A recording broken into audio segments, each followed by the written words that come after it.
Hello students, welcome back to my channel learn with Seema ma'am. তোমরা যারা Calcutta ইউনিভার্সিটির আন্ডারে বিএ সেকেন্ড সেমিস্টারের স্টুডেন্টসরা রয়েছে এবং তোমাদের হিস্ট্রি রয়েছে, জেনারেল বা পাস সাবজেক্ট, তাদের জন্য কিন্তু আজকে সাজেশনটা তোমরা দেখতেই পাচ্ছ। 5 মার্কসের সমস্ত সাজেশন এবং 15 মার্কসের সমস্ত সাজেশন আমি তোমাদের সাথে আজকে শেয়ার করে দিচ্ছি এই শর্টসের মাধ্যমে।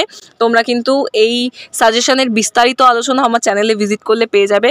আমার নামের নিচে দেখো লিঙ্ক আমি প্রোভাইড করে দিচ্ছি, সেখানে ক্লিক করে কিন্তু তোমরা হিস্ট্রি জেনারেলের 2025 সালের সাজেশনটা দেখে নিতে পারো। এবং তোমাদের বলে রাখি, তোমাদের কিন্তু সমস্ত নোটস বেঙ্গলি ইংলিশ বোথ ভার্সনে আমার কাছে তৈরি করা রয়েছে। যারা যারা নোটস পারচেস করবে ভাবছো, তারা কিন্তু সরাসরি আমার সাথে যোগাযোগ করে নিতে পারো। আমার কন্ট্যাক্ট নাম্বার হলো 9163713838। স্ক্রিনে আমি তোমাদের নাম্বার দিয়ে দিয়েছি, এই নম্বরে যোগাযোগ করে তোমরা কিন্তু নোটসগুলো পারচেস করে নিতে পারো। এবং তোমাদের হিস্ট্রি জেনারেল বা পাসের কিন্তু আমি অনলাইন কোচিং ক্লাসেসও করিয়ে থাকি। যারা যারা আমার কাছে পড়বে ভাবছো অনলাইনে, তারাও কিন্তু এই নম্বরেই যোগাযোগ করে ক্লাসে জয়েন করতে পারো। তোমাদের জন্য ফ্রি 2টো ডেমো ক্লাসের ব্যবস্থা আমি করে রেখেছি। যারা আমার কাছে সেকেন্ড সেমিস্টারে হিস্ট্রি জেনারেল পড়বে ভাবছো, তারা কিন্তু অতি অবশ্যই আমার সাথে যোগাযোগ করে নিতে পারো। আমার কন্ট্যাক্ট নাম্বার তোমরা স্ক্রিনে দেখতে পাচ্ছ। এরকম আরও ভিডিও পাওয়ার জন্য অতি অবশ্যই আমার চ্যানেলটিকে সাবস্ক্রাইব করে নিও। Thank you so much.